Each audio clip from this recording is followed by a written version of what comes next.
you spend the whole time prepping the car and the car's ready, and then you're stuck waiting, but you have a deadline where you know you got to go up to the track, and it builds up the nerves and builds up a little bit of the tension, and when you get in the car, it kind of swells, and then once you get going, and then especially once you cross the start-finish line, it's like all that nervous energy builds up and just bursts into adrenaline. So you cross the start-finish line, and it's like pure focus. I've got an amazing confidence in this vehicle.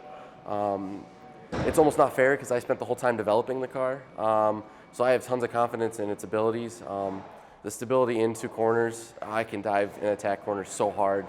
And that's where I make up a lot of the time on the track. So some of the corners like Flugplatz, Friedenkreuz, Fuchsrow, I can drive down at 150, 160 miles an hour and know that the car is going to stick when I get there. Well, we came here with the goal of being the fastest production Chevy product when we go into model year 18 production. To run sub 720 with this car is going to be pretty spectacular. So my personal goal is to be below like a 717.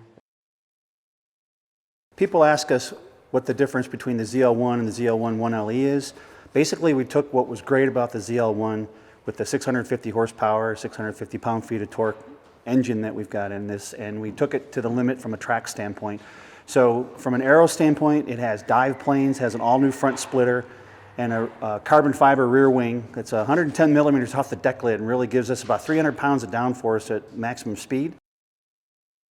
When we started out on the ZL1 1LE, I kind of mentally predicted about a 718, but that was just to push our engineers to see what they were capable of. I never expected that we'd be able to hit it, but you got to set a benchmark. Well, we ran the car, we got our fast lap shot, and we did a 7:16:04. So I'm pretty stoked with that one. That's better than what I expected. So to not only meet my goal, but meet the team's goal and even exceed it is pretty outstanding.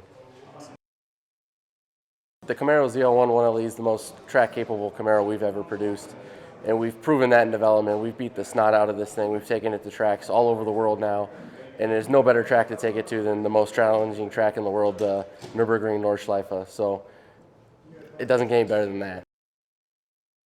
The Camaro ZL1 1LE has dominated the Nürburgring. We say this is the most track-capable Camaro we've ever done, and I think we proved it here today that we lived up to what we said we'd do.